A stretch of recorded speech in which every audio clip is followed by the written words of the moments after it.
ఉమ్మడి మహబూబ్ నగర్ జిల్లాలో విస్తారంగా వర్షాలు కురుస్తున్నాయి. ఎగువన కురుస్తున్న భారీ వర్షాలకు వాగులు వంకలు పొంగిపొర్లుతున్నాయి. వరదల ఉధృతికి పంట పొలాలు కూడా పూర్తిగా మునిగిపోయాయి. జడ్చర్ల మండలం పోలేపల్లి గ్రామ రంగనాయక స్వామి పెద్ద చెరువు పూర్తిగా నిండి వరద నీరు రహదారి మీదుగా ప్రవహిస్తుండటంతో కిస్టారం, ఖానాపూర్, దొడ్డిపల్లి, కూచూరు, నవాబ్పేట తదితర గ్రామాల రాకపోకలకు తీవ్ర అంతరాయం ఏర్పడింది.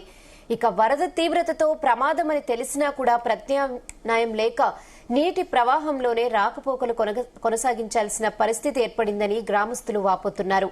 ప్రతి ఏటా వర్షాకాలంలో ఇదే పరిస్థితి ఉంటోందని, ఇప్పటికైనా అధికారులు, ప్రజాప్రతినిధులు స్పందించి బ్రిడ్జ్ నిర్మించి సమస్యను పరిష్కరించాలని గ్రామస్తులు విజ్ఞప్తి చేస్తున్నారు. పోలేపల్లి నుండి కృష్ణారం వెళ్లే ప్రధాన రహదారి ఇది. మా పోలేపల్లి చెరువు మన జడ్చర్ల మండలంలోనే పెద్ద చెరువు, రంగనాయకుల స్వామి చెరువు అని చెరువుకు పేరు. ఈ చెరువు గత 3-4 సంవత్సరాల నుంచి నిండుతా వస్తుంది. వర్షాలు పడి చెరువు నిండడం ఒక రకంగా ఆనందకరమైన విషయమే. కానీ ఈ చెరువు నుండి, ఈ పోలేపల్లి నుండి కృష్ణారం వెళ్లే ఏదైతే ప్రధాన రహదారి ఉందో ఆ రహదారి ఈడ ఒక బ్రిడ్జి కట్టకపోవడం వల్ల, 2 ఊళ్ళకు మధ్యన ఒక బ్రిడ్జి లేకపోవడం వల్ల చెరువు నిండిన ఈడికి 3 టైమ్స్ అవుతుంది. లాస్ట్ ఇయర్ నుంచి 3 టైమ్స్ వరుసగా నిండుతుంది. 3 టైమ్స్ నుంచి ఇదే ఇబ్బంది, ఇదే ఘోర వర్షాలు పడ్డప్పుడల్లా ఇదే ఇబ్బంది జరుగుతూ ఉంది. ఇట్లే జరుగుతూ ఉంది. దీన్ని పట్టించుకునే నాదుడే లేకుండా పోయిండు.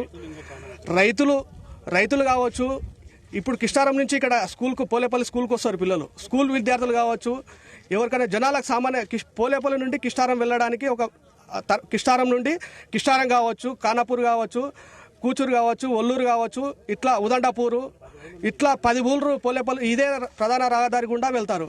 ఆ జనాలు మొత్తం చాలా ఇబ్బందులు ఎదుర్కొంటున్నారు. కానీ దీన్ని పట్టించుకునే ఏ నాదుడు కూడా లేకపోయిండు.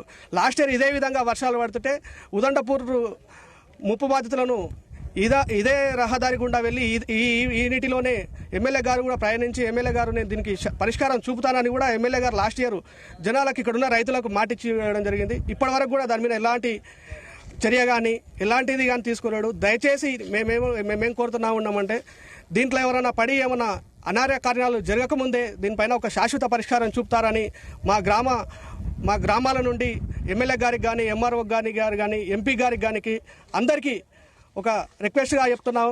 దీని మీద తొందర దృష్టి సాధించి సమస్యను పరిష్కారం చూపుతారని విజ్ఞప్తి.